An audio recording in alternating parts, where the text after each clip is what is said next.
She found the Korean Mafia boss unconscious inside a locked car. What she did next changed her life forever. The metal rod connected with the car window on Essence Monroe's third swing, and safety glass exploded inward like crystallized rain. Her hands were shaking, partly from adrenaline, partly from the July heat beating down on this forgotten stretch of suburban road where nobody should have been dying.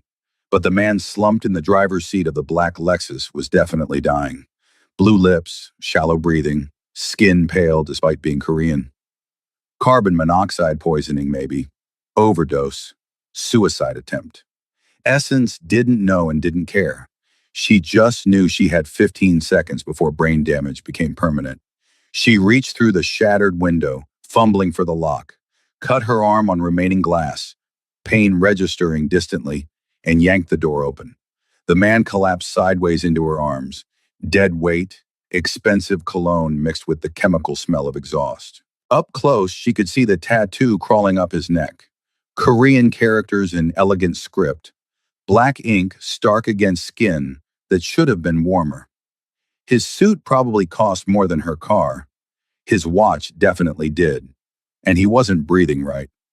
Come on, Essence muttered, dragging him onto the cracked asphalt. Her nursing school training kicked in. Check airway, check pulse, start rescue breathing. She tilted his head back, pinched his nose, and breathed for him. Once. Twice. His chest rose and fell with her efforts. She checked his pulse again. Thready, but there. Don't you dare die on me. Don't you fucking dare. 3 breaths later, he convulsed. Coughed. His eyes flew open. Dark, disoriented, absolutely terrified. And his hands shot out, grabbing her wrist with enough force to bruise. Essence yelped but didn't pull away. You're okay, she said firmly. You were in a locked car. Carbon monoxide. I got you out. You're breathing. You're safe. He stared at her like she was speaking another language. Maybe she was. His lips moved, forming words in Korean that she couldn't understand. But then his eyes rolled back, and he was unconscious again.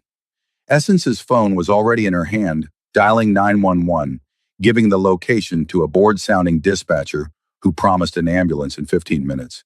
15 minutes in this heat, with a man who'd nearly died. She looked down at him, really looked, and felt something shift in her chest. He was beautiful in that devastating way some men were. Sharp jaw, elegant features, but softened by vulnerability. The neck tattoo suggested danger, but his expensive suit suggested power.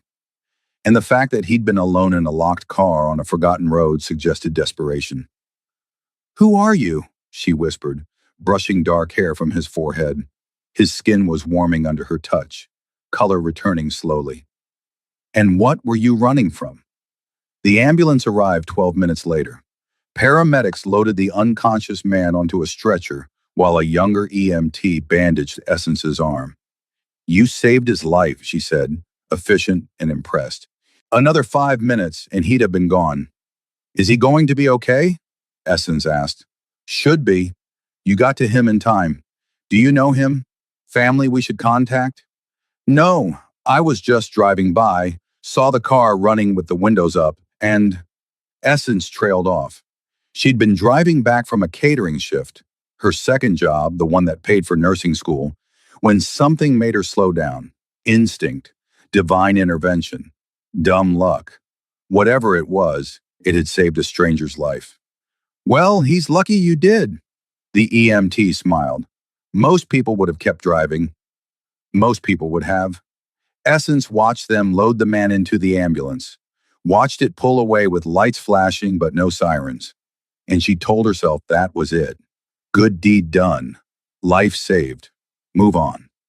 But as she swept glass from her back seat and drove toward her apartment in Inglewood, she couldn't stop thinking about those terrified eyes and the tattoo that marked him as someone dangerous. She didn't expect to see him again. But 3 days later, he walked into Lucille's, the soul food restaurant where Essence worked 6 shifts a week, and her world tilted sideways. He looked different, healthy, color in his cheeks, confidence in his stride. The suit was different but equally expensive, and his eyes scanned the room with predatory awareness before landing on her. Recognition flared. He crossed the restaurant in 4 long strides, ignoring the hostess who tried to intercept him, and stopped at Essence's station. Up close, conscious and vertical, he was even more devastating. The neck tattoo was visible above his collar. She could see now it said something about loyalty and blood. His jaw was sharp enough to cut, his eyes dark enough to drown in. "You saved my life," he said. American accent, but with an edge that suggested English wasn't his first language. His voice was deeper than she'd expected, rough like he didn't use it often. "I did my job." Essence kept her voice professional, aware that her manager was watching. "I'm glad you're okay. Your job is waitressing. Saving lives is significantly above your pay grade."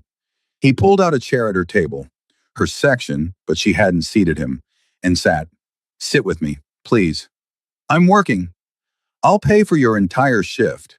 He pulled out a wallet and extracted a thick stack of hundreds. "Whatever you'd make in tips today, plus lost wages. Name your price." Essence's pride warred with practicality. She'd made $73 in tips yesterday, working a double. This man was offering, she couldn't even calculate. "That's not necessary. I'm happy you're alive. That's enough." "It's not enough for me." He leaned forward, intensity radiating from him. "You broke a car window with a metal rod, cut your arm open, gave me rescue breathing on hot asphalt, and then you left before the ambulance arrived. No name, no contact information. Do you know how hard you are to find?" "I wasn't trying to be found. Clearly, I've had people searching for 3 days. Finally had to check security footage from every business within 2 miles of that road. Found your license plate, traced it to you. Essence Monroe, 26, nursing student, works 2 jobs, lives in a studio apartment in Inglewood." He recited the information like he was reading a dossier. "You're very difficult to track when you don't want to be tracked." Alarm bells clanged in Essence's head. "That's stalking. That's illegal." "So is breaking someone's car window." But his smile took the edge off. "I'm not here to threaten you. I'm here to thank you. And to ask why you saved a stranger. Because you needed saving." Essence glanced at her manager, who was making pointed gestures toward the kitchen. "Look, I really need to work. If you want to eat, I can take your order. If not, lunch for 2, whatever you recommend." He gestured to the empty chair across from him. "And your company. I'm serious about paying for your shift. I have money I need to repay a debt." Something in his tone made Essence pause. Not entitlement, not arrogance. Something deeper. Desperation, maybe. Or genuine gratitude that didn't know how to express itself except through money. She looked at his face, really looked, and saw exhaustion beneath the polish, shadows under his eyes, a tightness around his mouth. 20 minutes, she said finally. "I'll take my break. You'll eat. We'll talk. Then you'll leave, and we'll call it even." His smile transformed his face from handsome to absolutely devastating. "Deal." Essence brought out her favorites. Fried chicken that had made Lucille's famous collard greens cooked with smoked turkey, mac and cheese that was basically heart disease in a bowl, cornbread that melted on your tongue. She sat across from him and watched him take his first bite. His eyes widened. "This is incredible. Best soul food in LA, maybe in California." Essence allowed herself a small smile. "So, you track me down. You know my name, where I live, where I work. Seems unfair that I don't even know yours." "Yoon, Jae Sung." He offered his hand formally.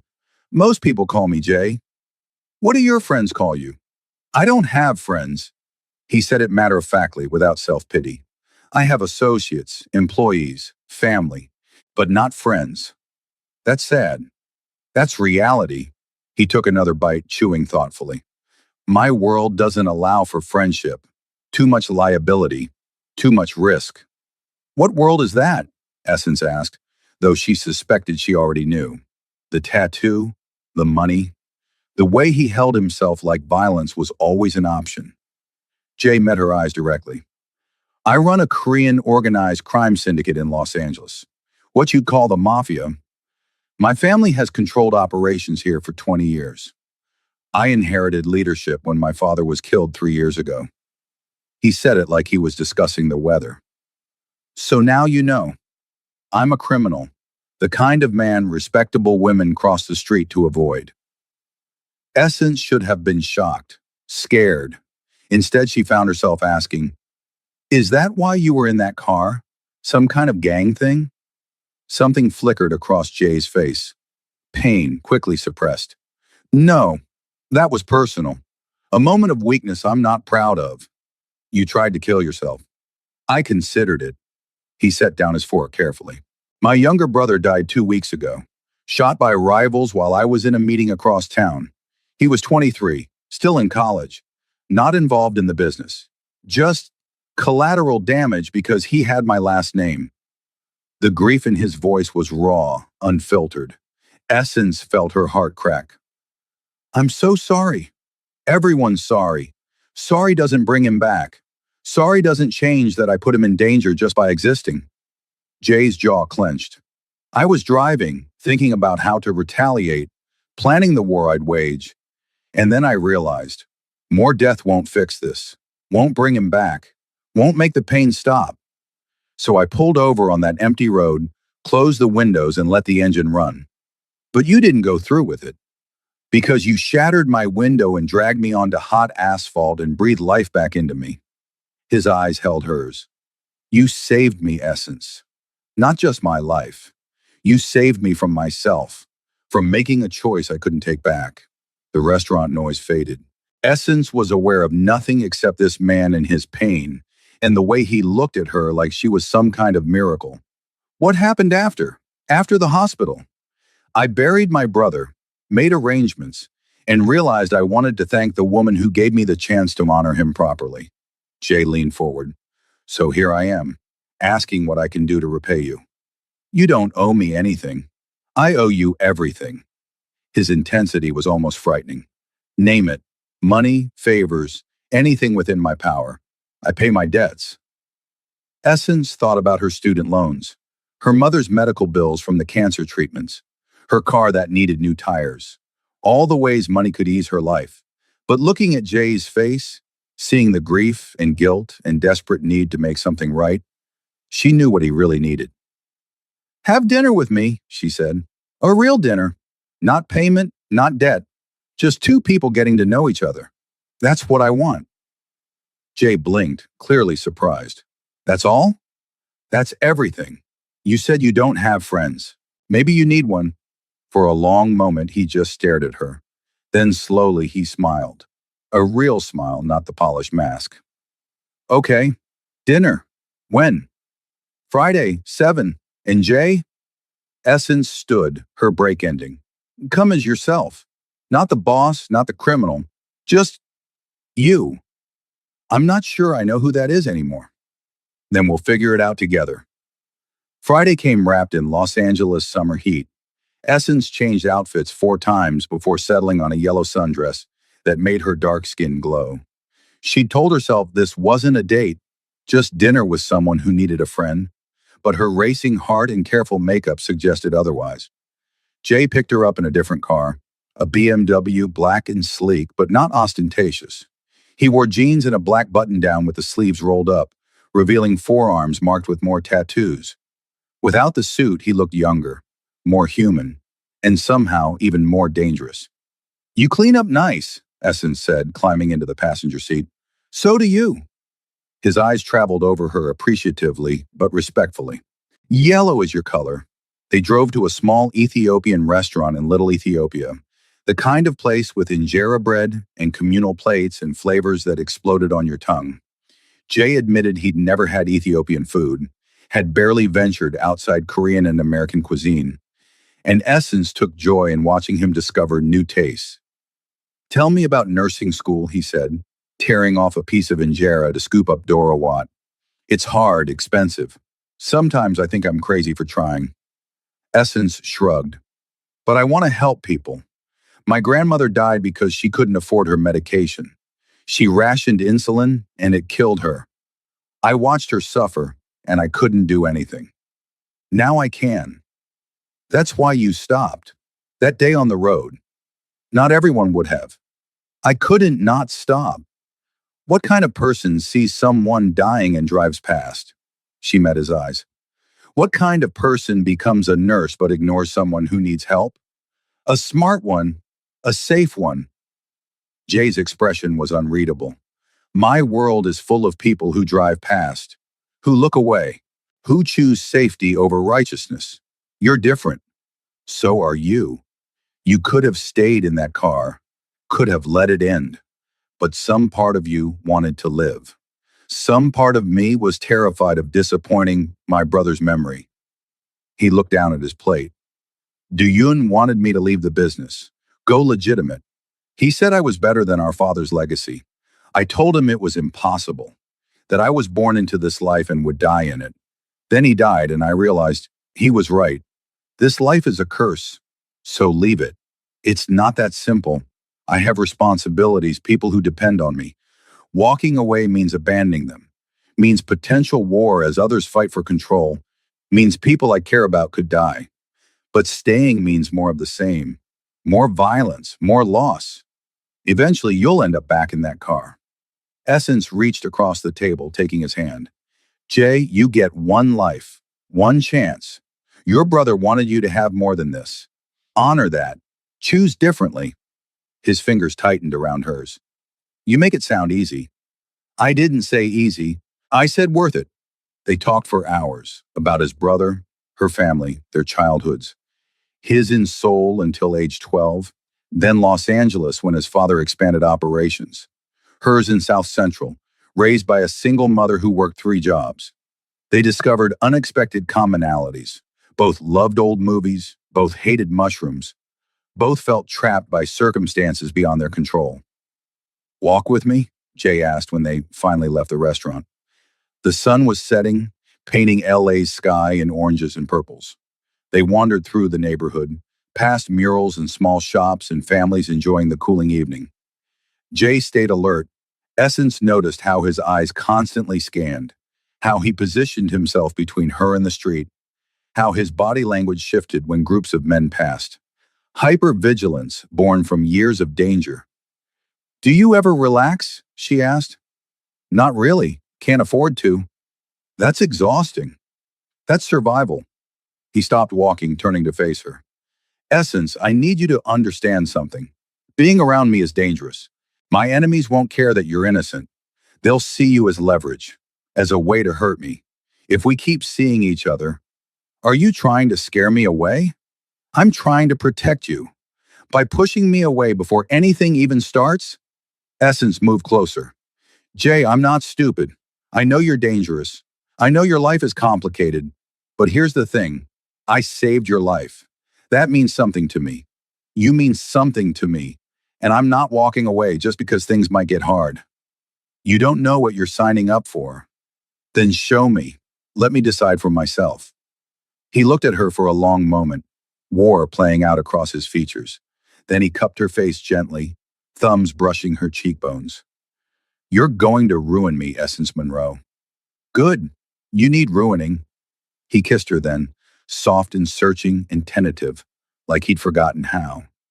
Essence kissed him back, tasting possibility and danger, and something that felt dangerously like destiny. When they broke apart, both breathing hard, Jay pressed his forehead to hers. I can't promise you safe. I can't promise you easy. I don't want safe or easy. I want real. Then real is what you'll get. The next 3 months were a masterclass in compartmentalization. Essence continued nursing school and working at Lucille's, maintaining her normal life while secretly dating a man who ran a criminal empire. Jay kept his promise, showed her his real world, the good and the horrifying. She met his mother, an elegant woman who spoke limited English, but communicated volumes with her eyes. Met his lieutenants, hard men who treated Essence with careful respect because their boss clearly cared for her. Learned about the legitimate businesses fronting illegal operations, saw the weapons, the money, the infrastructure of organized crime, and she saw the other side. The community programs Jay funded anonymously, the scholarships for Korean American kids, the protection he offered to immigrant families being exploited, the way he settled disputes to prevent violence when possible. He was complex, criminal and protector, dangerous and gentle, ruthless and surprisingly tender. But tension built beneath their happiness. Rival organizations noticed Jay's new relationship. The black woman he picked up from work, who he brought to family dinners, who made him smile in ways they'd never seen. And some saw opportunity. The first threat came via text. Pretty girlfriend. Would be a shame if something happened to her. Jay's face went white reading it. He immediately tripled Essence's security. Guards she hadn't known existed became visible. Shadows that followed her everywhere. This is insane, Essence said when she noticed the tale. Jay, I can't live like this. You have to, just until I handle this threat. Handle it how? More violence? More death? If necessary, yes. His expression was granite. I won't lose you. I can't. They fought, their first real fight, about methods and morality. Essence wanted him to find peaceful solutions. Jay insisted sometimes violence was the only language his world understood. They reached an impasse, tension crackling between them. I'm not asking you to change who you are, Essence said, finally exhausted. I'm asking you to consider that there might be another way, that your brother might have been right about leaving this life. And I'm asking you to trust that I know my world better than you do.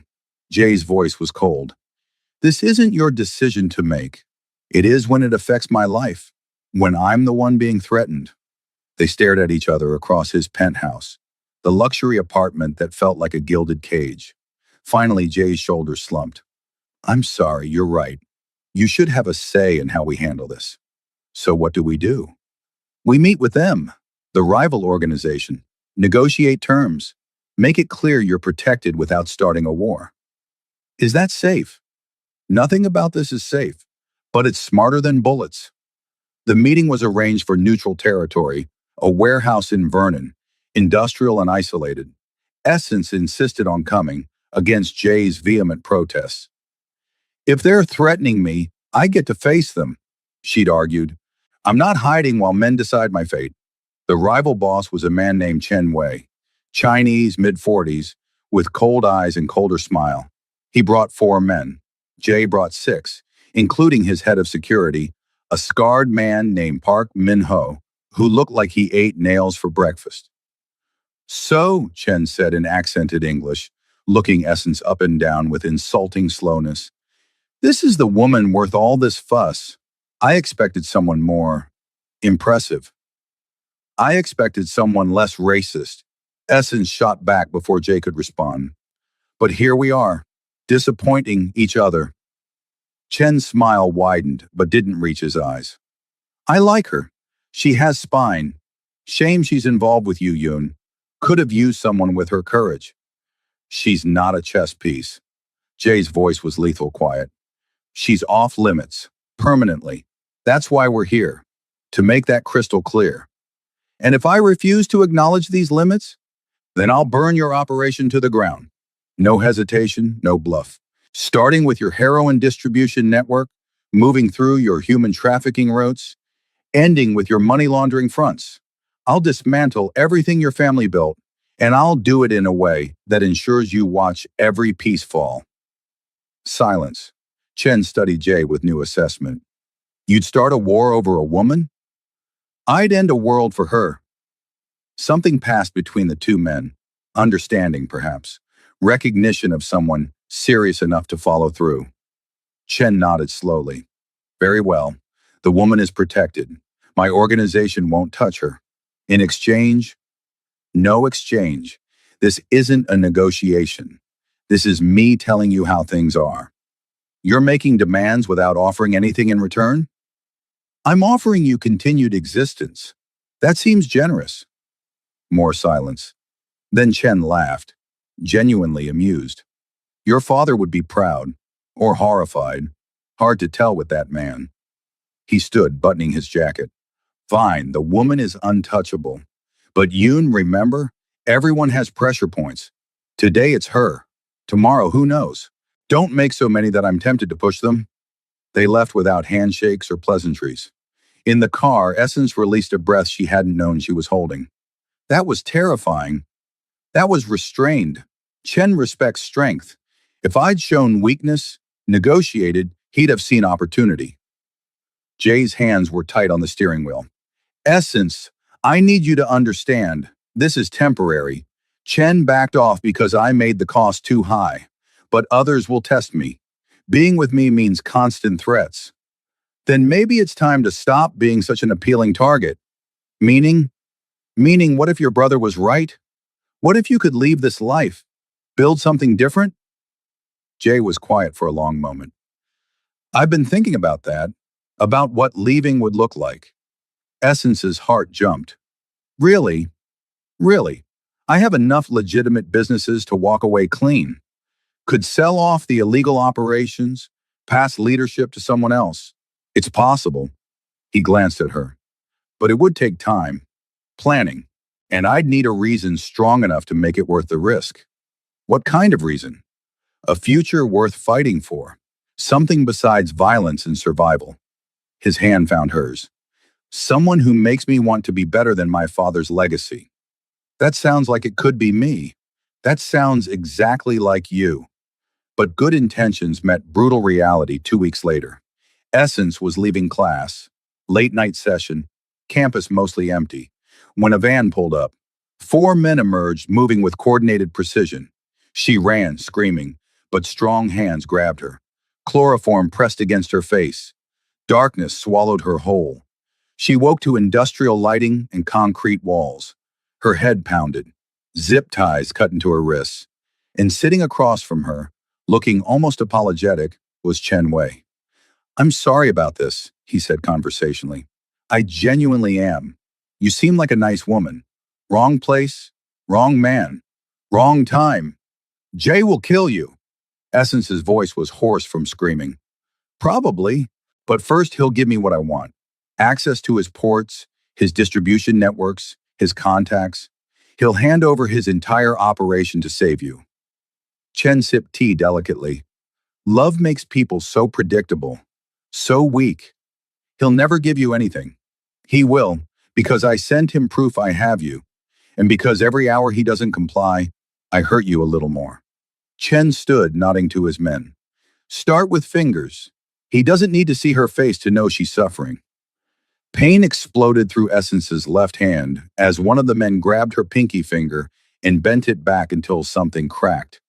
She screamed, couldn't help it, the sound tearing from her throat. Through tears, she saw Chen recording on his phone. 9 more fingers, Yoon, Chen said pleasantly into the camera. Then toes. Then I get creative. You have 24 hours to transfer everything. Clock's ticking. Jay's world ended watching that video. Essence's scream, her broken finger, her terrified eyes. He played it 3 times before Park Min-ho physically took his phone away. Boss, we need to think strategically. Strategically? Jay's voice was dead. He has Essence. He's torturing her. There's no strategy except giving him what he wants. If you give him your operation, he'll kill her anyway. And you. And probably start a war that destroys everything your father built. Min-ho gripped Jay's shoulders. We find her. We extract her. We make Chen regret he was ever born. How? He could have her anywhere. We have 24 hours before... Jay couldn't finish. Before more pain, more broken bones, more screams. Then we use those 24 hours. We have informants in Chen's organization, people who owe us favors. We find her, we get her out, and we end this. Jay looked at Min-ho, his father's most loyal soldier, the man who taught him to fight, to lead, to survive. Do it. Use every resource. Call in every favor. Burn every bridge if you have to. Just find her. And when we do, what happens to Chen? Jay's expression turned glacial. I'm going to make him beg for the death I give him. Essence faded in and out of consciousness. Her hands screamed agony. They'd broken 2 more fingers, systematically, clinically, while recording everything. She tried not to scream, tried to deny Chen the satisfaction, but pain overrode dignity. Between torture sessions, she was left alone in the cold room, hands bound, body aching. She thought about Jay, hoped he wouldn't give Chen what he wanted, hoped he'd choose his operation, his legacy over her. Because if he gave in, they'd both die anyway. Chen wouldn't leave witnesses, wouldn't allow Jay to live knowing he'd been humiliated. This was a death sentence wearing the mask of negotiation. The door opened. Not Chen this time, but a younger man, early 20s, nervous energy, Korean. He glanced over his shoulder before approaching. Your essence? He whispered in Korean accented English. She nodded, wary. Yoon Do-yoon saved my sister. 2 years ago. Scholarship to USC. Got her out of bad situation. His hands shook as he pulled out a knife. I pay debt now. Get you out. Hope flared, painful in its intensity. You'll be killed. Maybe. But Do-yoon died protecting someone weak. I be strong. Protect someone like you. He cut her zip ties. Can you walk? Essence stood on shaking legs. Her broken fingers throbbed. Where are we? Warehouse in Vernon. Chen's territory. Very dangerous. But I know way out. Loading dock. No cameras. He handed her his jacket. You run when I say. Don't stop. Understand? What's your name? Ji-hoon. But don't remember it. Don't tell anyone. Just run. They moved through corridors, Ji-hoon leading with confident familiarity. Essence tried not to think about her hand, about the pain radiating up her arm. Tried to focus on putting one foot in front of the other. Freedom was close. Survival was possible. Then alarms blared. Ji-hoon cursed in Korean, grabbing her good hand. Now! Run now! They burst through a side door into Los Angeles night. Industrial area, few lights, the distant hum of the 710 freeway. Essence ran, ignoring pain, ignoring the shouts behind them. Ji-hoon pulled her between warehouses, through alleys, toward headlights.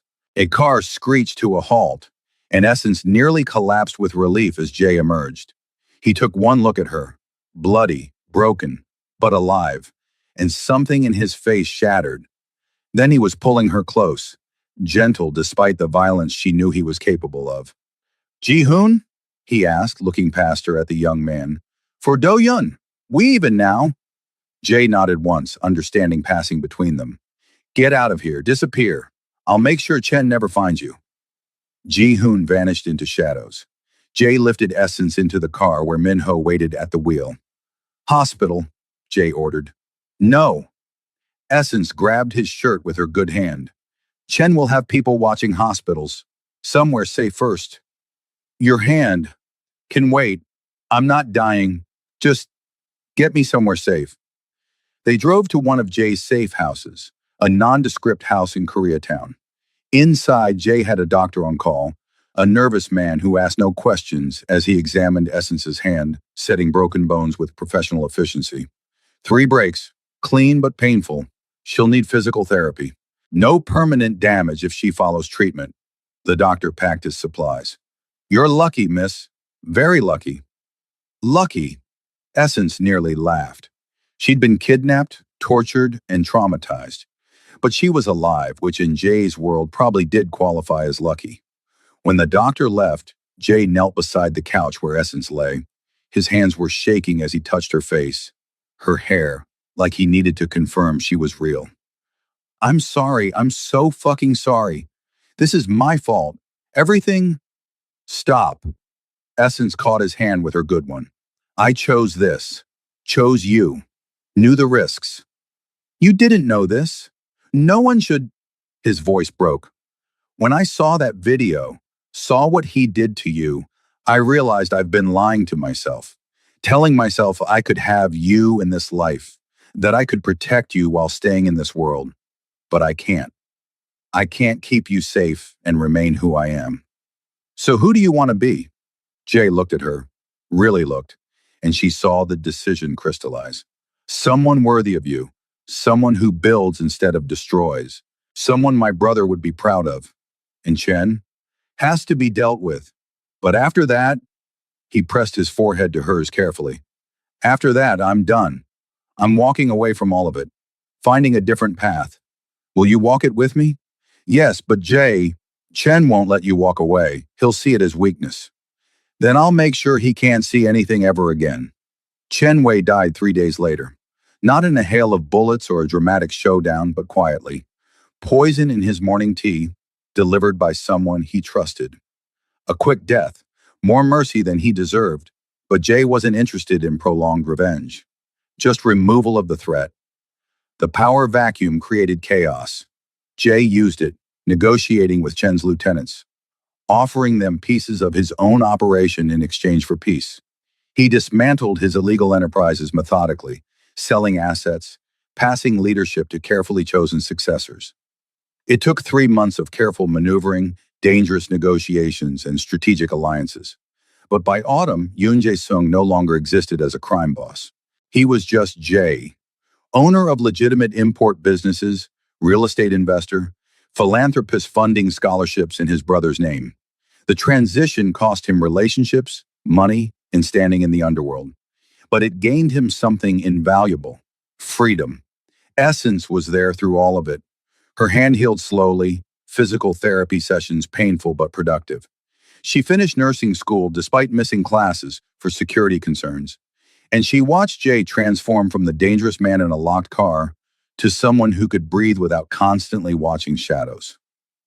"You did it," she said one evening as they sat on the balcony of their apartment. Her apartment in Inglewood sat empty now, though she hadn't officially moved. Hadn't quite believed this was permanent until now. "You actually left." "We did it." Jay pulled her close. "I couldn't have done this without you, without a reason to be better." "So what now? What do normal people do?" "No idea. I've never been normal." He smiled, the expression coming more easily now. "But I'd like to try. Maybe start with traditional dating. Take you to movies. Meet your mother properly without armed guards. Propose without worrying about snipers." Essence's heart stuttered. "Propose? Eventually, if you'll have me. Reformed criminal, traumatized soul, deeply in love with the woman who saved him in every possible way." He turned to face her. "I know it's fast. I know I come with baggage. But Essence, you're the reason I'm alive. The reason I chose differently. The reason I believe in futures instead of just surviving. Jay, you don't have to answer now. I just wanted you to know. I'm all in. This isn't temporary or convenient. You're my endgame." Essence looked at him. This complicated, dangerous, gentle man who'd nearly died and chosen to live differently. Who'd walked away from power for the possibility of peace. Who looked at her like she was his reason for everything. And she knew. "Ask me now." "What?" "You said eventually. I'm saying now. Ask me now." Jay's eyes widened. "I don't have a ring. I didn't plan. I don't need a ring. I need an answer to give." She smiled. "So ask." He slid off the couch, kneeling in front of her, the way she'd imagined in secret moments she'd never admitted to. His hands found hers, careful of the healing fingers, and he looked at her with devastating sincerity. "Essence Monroe, you broke my car window and dragged me back from death. You saw the worst parts of my world and didn't run. You challenged me to be better and believed I could be. You're the strongest, bravest, most beautiful person I've ever known." His voice roughened with emotion. "Will you marry me? Build a life with me? Let me spend the rest of my existence proving I'm worth the second chance you gave me?" "Yes." No hesitation. "Yes to all of it." He kissed her then, and Essence tasted salt. His tears or hers, she couldn't tell. Didn't matter. They were building something new from the broken pieces of who they'd been. The crime boss who'd wanted to die, and the nursing student who wouldn't let him. Two people from different worlds who'd found each other on a lonely suburban road at 2 p.m. on a Tuesday in July. They married 6 months later. Small ceremony in Essence's mother's backyard. Nothing like the elaborate weddings Jay's family expected. Essence's mother cried, happy tears for once, watching her daughter marry a man who'd left everything to build something new. Jay's mother attended too, elegant and reserved, but she hugged Essence afterward and whispered in Korean that Do-Yun would have loved her. Essence wore yellow, the color Jay said made her glow. Jay wore a suit without concealed weapons for the first time in years, though Minho stood nearby just in case. Old habits died hard.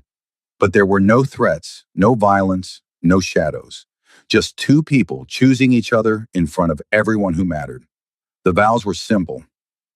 I promise to see you, Essence said. The whole you, light and shadow, strength and vulnerability, and to build a life where both of us can be fully ourselves.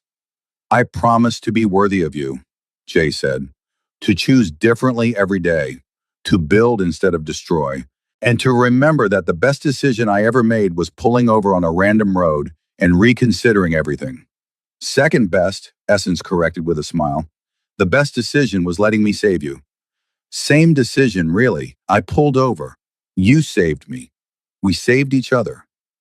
They kissed as husband and wife, and Essence felt complete for the first time in her life.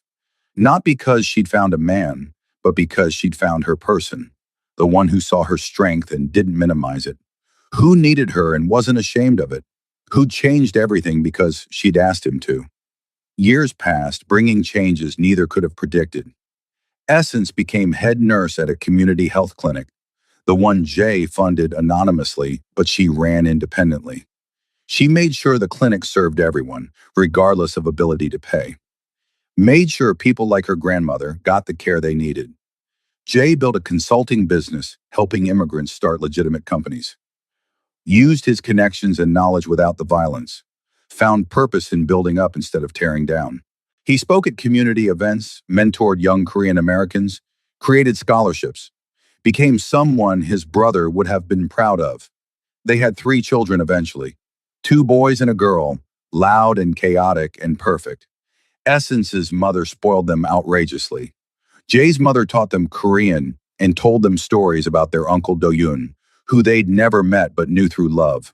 The kids grew up knowing their father had lived a different life before, that he'd made bad choices and found his way back to good ones. Do you miss it? Essence asked one night, watching Jay help their oldest with homework. The power, the control, all of it. He looked up, considering. Sometimes I miss the certainty, knowing my place in the world, but then I look at you, at them, at this life we built. He shook his head. No, I don't miss it. I'm grateful it's gone. That version of me was dying slowly. You saved me from that death, too. We saved each other. We really did. They told the story sometimes to friends who asked how they met. Essence would talk about driving past a locked car, something making her stop, the metal rod connecting with glass. Jay would add details about waking up on hot asphalt to the most beautiful woman he'd ever seen, literally breathing life into him. The kids loved the story, especially the part where Mom broke a window like a superhero, but there were details they never shared. The torture, the kidnapping, the bodies Jay left behind, the nightmares Essence still had sometimes, the way they both startled at sudden noises, the therapy sessions that helped them process trauma, the hard work of building trust when both had reasons to doubt. Those parts were theirs alone, private pieces of the foundation beneath their happiness. Reminders that good endings weren't easy, that choosing differently required constant effort, that love wasn't magic, it was work. On their 10th anniversary, Jay took Essence back to that suburban road. It had changed, developed, no longer lonely. Houses where there'd been empty lots, traffic where there'd been silence. But the spot was still there, the place where everything had pivoted. Would you do it again? He asked, standing where the car had been. Knowing everything that would happen? The pain, the danger, all of it? Essence thought about broken fingers and gunfire, about terror and trauma, about the man who'd nearly died and chose to live differently, about the life they'd built from ruins, about 3 kids and a future that got brighter every year. I'd break that window every single time, she said, because you were worth saving. We were worth fighting for. This, she gestured to encompass not just the road, but everything it represented. All of this was worth every hard moment. I love you, Jay said, the words still sounding like wonder even after 10 years. Thank you for stopping, for breaking my window, for breaking through every wall I built, for seeing someone worth saving when I'd given up on myself. I love you too. Thank you for choosing to live, for choosing differently, for building this beautiful life with me. They stood there as cars passed, ordinary people living ordinary lives, with no idea this unremarkable stretch of road had been the site of multiple miracles. A suicide prevented. A life redirected. Love found in the most unlikely place. Two people who needed saving and saved each other. Come on, Essence said finally, taking his hand. Let's go home. Home. Not his penthouse or her studio apartment, but the house they'd bought in View Park. The one with a yard where kids played and a kitchen where they cooked together, and a life that felt earned. They'd come from darkness, his brother's death, her grandmother's loss, the violence they'd both survived, but they'd walked toward light together. 20 years later, Essence walked through the community health clinic's new wing, funded by the Yoon Memorial Foundation, run with Jay's business acumen and her medical expertise. They'd built something lasting, something good, a legacy that honored the brother who'd wanted better for Jay and the grandmother who'd deserved better care. Jay was there for the ribbon cutting, older now but still handsome. The neck tattoo faded but visible. He caught her eye across the crowd and smiled. That private smile reserved just for her. And Essence felt the same electricity she'd felt breaking that car window, dragging him onto hot asphalt, breathing life into a stranger who'd become everything. Thank you all for coming, she said to the gathered crowd. Politicians, community leaders, patients, friends.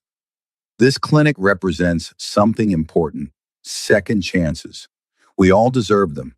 The chance to try again, to choose differently, to become better than we were. My husband taught me that, and today we offer that same chance to everyone who walks through these doors. The crowd applauded. Jay stepped up beside her, their children and grandchildren in the front row. He whispered so only she could hear. Still breaking windows and saving lives. That's my wife. Always, she whispered back. That's what I do. They cut the ribbon together, the metal scissors a far cry from the metal rod that had started everything. But the principle was the same, breaking through barriers to reach people who needed help, shattering obstacles to create possibility, refusing to drive past when someone needed saving. That night in their bedroom, Jay held Essence close. Do you ever wonder what would have happened if you'd driven past? If you'd chosen safety over stopping? Every day, Essence admitted. And every day I'm grateful I didn't. Because you gave me a life beyond my wildest dreams. Adventure and partnership and a love that feels impossible. You gave me life, period. Then you gave me a reason to live it fully. He kissed her forehead. Best decision I never made. Trying to end things that day. Because it brought you crashing into my world, literally. They fell asleep tangled together. Two people who'd found each other in darkness and built a life in light. The crime boss who walked away and the nursing student who wouldn't let him die. Their story wasn't traditional or simple or easy, but it was real and it was theirs. And it had started with a woman who saw someone suffering and simply couldn't drive past. Because that's who Essence Monroe had always been. Someone who broke windows when necessary, who saved lives because she could, who chose courage over safety. And that's who she'd raised her children to be, who she'd inspired her patients to become, who she'd helped her husband transform into. The metal rod that shattered that window had shattered everything else too. Jay's death wish, his commitment to violence, his resignation to a life half-lived. And from those shattered pieces, they'd built something beautiful. Partnership, family, purpose, love. Essence's last thought before sleep was gratitude. For instinct that made her slow down. For courage that made her stop. For stubbornness that wouldn't let a stranger die alone in a locked car on a lonely road at 2 p.m. on a Tuesday in July. That single choice had cascaded into decades of meaning, and somewhere she'd like to think Do-yoon knew. That he looked down and saw his brother happy, building instead of destroying, loving instead of surviving. That he saw the clinic bearing his name, saving people who might otherwise fall through cracks. That he understood his death hadn't been meaningless. It had catalyzed transformation. The next morning, Essence found Jay on their balcony, coffee in hand, watching the sunrise. She joined him, her own mug warming her hands. They stood in comfortable silence, the kind earned through years of partnership. What are you thinking about? She finally asked. That suburban road, that moment, How my entire life pivoted on your decision to stop. He turned to her. How many people drove past before you? How close did I come to succeeding? But you didn't. I stopped. We're here. We're here, he echoed, building clinics and raising grandchildren and growing old together. Living the life my brother wanted for me. The life I didn't believe I deserved. You deserve it. You earned it by choosing differently every single day since. We earned it, Jay corrected, pulling her close. Together, like everything else. And standing there in morning light, Essence reflected on the journey. From waitress to head nurse. From survival to purpose. From broken-fingered and traumatized to healed and whole. The path hadn't been straight or easy, but it had been worth every hard step. Because she'd saved a man who needed saving. And he'd saved her right back from a life of just getting by, from accepting less than she deserved, from believing love required sacrifice of self. Together, they'd proved that transformation was possible, that second chances mattered, that choosing differently could change everything. Their story started with broken glass and ended with broken cycles, with a locked car on a lonely road and a woman who simply couldn't drive past someone in pain. With death reconsidered and life rebuilt, with darkness transformed into light, one brave choice at a time. And if anyone asked, and people often did, drawn by the unlikely beauty of their love story, Essence always said the same thing. I saw someone who needed help, and I helped. That's all. Everything else followed from that single moment of choosing compassion over convenience. But she knew it was more.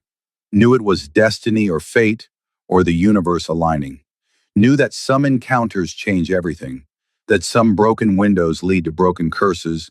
That some lives are meant to intersect and transform each other. She'd discovered a Korean mafia boss, passed out in a locked car, broken the window, saved his life, and found her own in the process. And what happened next didn't just change her life. It created it, built it from nothing into something beautiful and lasting and real. That was their story. The black waitress and the Korean crime boss. The metal rod and the shattered glass. The woman who wouldn't drive past and the man who learned to live instead of just survive. Two people who met at rock bottom and climbed toward light together. And every morning waking up beside him, Essence gave thanks for that suburban road, that locked car, that moment when compassion overrode self-preservation. Because breaking that window had broken everything else open too. Possibility, future, love, life itself. The best decision she ever made wasn't going to nursing school or leaving Devon or any of the conventionally smart choices. It was stopping for a stranger, breaking glass with a metal rod, and refusing to let someone die alone just because it was safer to keep driving. That single choice had created everything that mattered. Love, family, purpose, legacy. And given the choice again, knowing everything that would follow, the pain and danger and hard transformation, Essence would make the same decision every single time. Because some people are worth saving, some windows need breaking, some lives are meant to intersect and change each other forever. And sometimes the most dangerous thing you can do is exactly what needs doing. That's what Essence Monroe discovered on a lonely suburban road at 2 p.m.